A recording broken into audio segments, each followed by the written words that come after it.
प्रभु, मेरा सीधा सवाल, जो पहला सवाल आज मैंने पूछा भी है, यह बीजेपी की वॉशिंग मशीन है या ये भ्रष्टाचार के खिलाफ ऑपरेशन क्लीन है?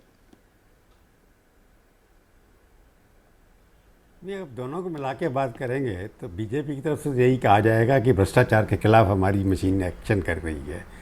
ये आप जो पहले सवाल को मैं उल्टी तरफ करके जाता हूँ कि एक बीजेपी ने पिछले 10 सालों के अंदर एक एजेंडा बनाया, कि नैरेटिव बनाया कि सारी की सारी अपोजिशन पार्टियां भ्रष्टाचार में लिप्त हैं या परिवारवाद में लिप्त हैं। दोनों इनके एजेंडा था कि परिवारवाद है और भ्रष्टाचार है। तो एक एक करके पिछले 2000 से 14 से जो आपने 121 के की बात की है, उसके अंदर हमेशा वो अपोजिशन के ऊपर ये भ्रष्टाचार का आरोप लगाते चले गए, क्योंकि सरकार जो बदली थी, मोदी जी उसी मुद्दे पर बन करके आके प्रधानमंत्री, क्योंकि 2G स्कैम और उस तरह का प्रचार जो हुआ, 2G 3G 4G 5G जीजा जी बहुत सारे जी थे, सब सारे थे। तो वो एक माहौल बना था जिसके लिए वो जीत करके आए, उसको उन्होंने सस्टेन किए रखा। आपको मोदी जी को दाद देनी पड़ेगी, बीजेपी को दाद रखी थी पिछले 10 साल के, क्योंकि लोग समझते थे कि कांग्रेस पार्टी भ्रष्ट है, उन्होंने भ्रष्टाचार किया, लालू प्रसाद जी चारा घोटाले में गए, कितने साल अभी तक उनके ऊपर चिपका हुआ है ये। तो उसका एक मनोवृत्ति बन जाती है जनता के अंदर कि इसका फ़ायदा उठाना चाहिए, क्योंकि ये भ्रष्ट हैं, इनके खिलाफ हम एक्शन करेंगे तो लोग मानेंगे कि ये भ्रष्टाचार के खिलाफ इलेक्शन हो रहा है। जब इमेज बना, कॉल द से you can give bad name to a dog and kill him. तो इसलिए हो रहा है कि पहले आप उनको बदनाम करिए, फिर उसके बाद उनको जेल में डालिए, तो लोग आपके साथ खड़े नहीं होंगे। अब सड़क के ऊपर लोग क्यों नहीं उतर रहे? और सोरेन साहब को बंद कर दिया, वहाँ के मुख्यमंत्री थे, 5000 लोग भी सड़क पर नहीं आए। अरविंद केजरीवाल इतने पॉपुलर लीडर दिल्ली के हैं, इतनी सीटें जीती, उन्हें 90% सीटें जीती, पंजाब में भी जीती, तो सड़क पर लोग क्यों नहीं आ रहे? पहले आते थे। तो ये एक फ़ायदा मोदी जी के सरकार को हो रहा है कि पब्लिक में अनरेस्ट उतना नहीं है, इसलिए हम भ्रष्टाचार के खिलाफ इलेक्शन कर रहे हैं। ये एक दिलों में बैठा हुआ है, पर इसकी पलट तस्वीर भी है ना प्रभु। अभी पिछले 4-5 दिनों में अगर आप देखें, जनार्दन रेड्डी 2018 तक कह रहे थे जी बीजेपी से कोई लेना देना नहीं, लाल कालीन बिछाकर वो अपनी पार्टी का विलय करके बीजेपी, और बीजेपी को कह रहे हैं मेरी मां है, मां की गोद में वापस आ गया जनार्दन रेड्डी।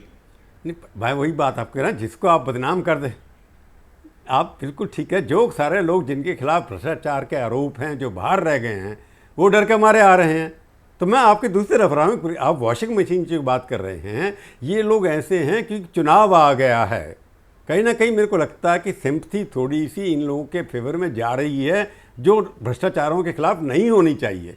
कि इस तरह से जैसे आपने सिटिंग चीफ मिनिस्टर को बंद कर दिया, ऐसे आदमी के स्टेटमेंट पे जिसने खुद 55 करोड़ रुपए आपकी पार्टी को दिया, तो मेरे को लगता है जो वॉशिंग मशीन की बात आपने कही है, जब इसको एक ही लाइन में देख करके चलें कि सबको जो कर रहे हैं उनमें से कुछ लोग भ्रष्टाचार के आरोप में थे, उनके ऊपर रेड हुए थे, उनको माफ़ कर दिया, तो ये वॉशिंग मशीन। प्रफुल्ल पटेल 8 महीने पहले हाथ मिलाया बीजेपी से, एयर इंडिया, इंडियन एयरलाइंस के विलय में जी धांधली हुई, परसों सीबीआई ने क्लोजर रिपोर्ट दे दी। मतलब टाइमिंग इज ऑफ एसेंस, आप हमसे बेहतर जानते हैं प्रभु। अब चुनावी टाइम है और ये आरोप जब इनकी गूंज सुनाई देने लगी, क्लोजर रिपोर्ट आ जाती है। देखो, चुनाव के अंदर आपको एडिशनलिटी फैक्टर होता है कि आपको सेना के अंदर सैनिकों को जोड़ना है।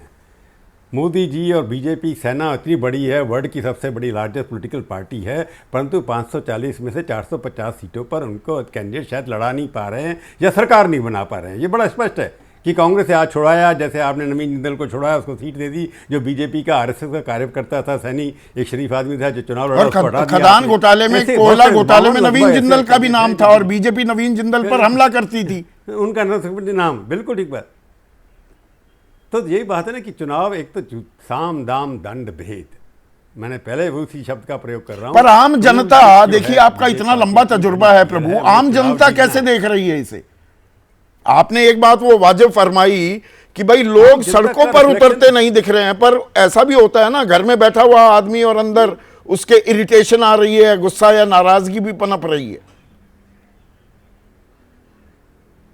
जब इंदिरा गांधी के खिलाफ 1974 के अंदर हुआ था, लाखों लोग सड़क पर आए थे, परंतु वो आजकल मौसम नहीं है, क्योंकि आजकल के युवा जो हैं थोड़े आराम परस्त हैं। आपने कहा प्रकट कैसे होगा? प्रकट तब होगा जब आपकी वोटिंग होगी, अभी तक तो यह है कि जिस तरह से कॉन्फिडेंस रूलिंग पार्टी में आज से 10-15 दिन पहले दिखाई देता था, उसमें थोड़ी कमी जरूर आई है। आपके टीवी चैनल पर भी देखते होंगे, बड़े बड़े नेता बीजेपी के आजकल जो इलेक्टोरल बॉन्ड जब से लिस्ट आई है उसके थोड़े डिफेंसिव हो गए हैं। वो अपनी कार्यकर्ताओं के साथ लगे हुए हैं, फील्ड में काम कर रहे हैं। जैसे ही घड़ी का काटा दोपहर 2:30 पे आए, बबीता जी का दिल सास बहू साजिश के लिए मचल जाए। और ये है इनकी बहू, पूरे दिन ऑफिस की टेंशन हो जाए गॉन जब ये करें अपना फेवरेट शो फ्री टाइम पे ऑन। इनकी तरह आप भी देखिए अपना फेवरेट शो अपने टाइम पर और डाउनलोड कीजिए एबीपी लाइव ऐप अपने स्मार्ट टीवी पर।